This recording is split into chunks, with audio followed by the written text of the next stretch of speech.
अब क्या कहें आपसे, हम भी ये बात सुनते सुनते पक गए हैं कि राजस्थान में कैबिनेट का विस्तार होने जा रहा है। पिछले 6 महीने से इस बात पर बयानबाजी और कानाफूसी हो रही है, लेकिन नतीजा सिफर। ऐसा लगता है कि मानो अशोक गहलोत कैबिनेट का विस्तार ही नहीं करना चाहते।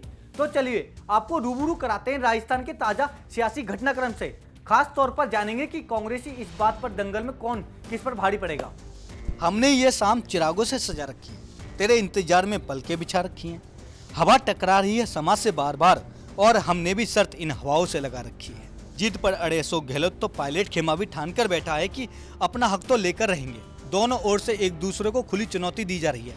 एक दूसरे की शिकायत दिल्ली दरबार तक पहुंचने की धमकियां मिल रही हैं। प्रदेश कांग्रेस पार्टी में सियासी हलचल ऐसी है जिस पर अब पार्टी के नेता कुछ बोलने में मुनासिब नहीं समझते, क्योंकि कुछ भी बोलने का कौन क्या मतलब निकाल ले और बयान देने वाले को किस गुट और खेमे का बता दे, ये कोई नहीं जानता।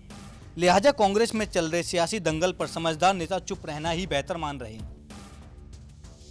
आखिर क्या वजह है कि कैबिनेट विस्तार में इतना डिले हो रहा है। विधानसभा का सत्र शुरू हुआ, लेकिन सदन में हो हल्ला इतना ज्यादा हुआ कि स्पीकर साहब को गुस्सा आ गया और सदन को अनिश्चित काल के लिए स्थगित कर अपना आसन छोड़कर चले गए। बताया जाता है कि बीच में एक दिन टोंक के विधायक सचिन पायलट भी विधानसभा की कार्रवाई में हिस्सा लेने आए थे, लेकिन यहाँ जो कुछ हो रहा है उसमें कोई कैबिनेट विस्तार की चर्चा तक नहीं कर रहा है और उसके अलावा बाकी सारे मुद्दों पर विधायकों में बहस हो रही है। लिहाजा पायलट भी उसके बाद विधानसभा में दिखाई नहीं दिए। अब पायलट को भी ये समझ में नहीं आ रहा कि कैबिनेट विस्तार जैसे अहम मुद्दे को आखिर मुख्यमंत्री ने ठंडे बस्ते में क्यों डाल दिया है, और शायद यही बात कांग्रेस आलाकमान को भी समझ नहीं आ रही।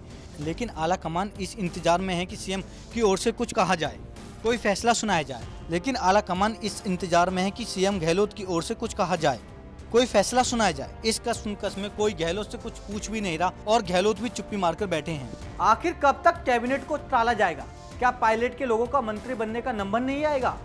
अगर यूं ही चलता रहा तो जल्द ही नाराज विधायकों का सबर का बांध भी टूट जाएगा और फिर गहलोत साहब का क्या होगा कोई नहीं जानता।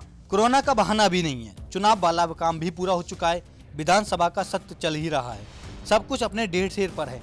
पर सियासी नुक्तियां और कैबिनेट विस्तार क्यों रुका हुआ है? जानकार मानते हैं कि सीएम अशोक गहलोत का कदम क्या होगा, ये सिर्फ अशोक गहलोत को ही पता है, क्योंकि अशोक गहलोत सियासत के वो पंडित हैं जो काफी दूर की सोचकर कोई कदम आगे बढ़ाते हैं। यानी जब तक गहलोत की ओर से कैबिनेट विस्तार को लेकर कुछ कहा नहीं जाता, तब तक इस मामले को भूली बिसार बात समझकर ही भूल जाए।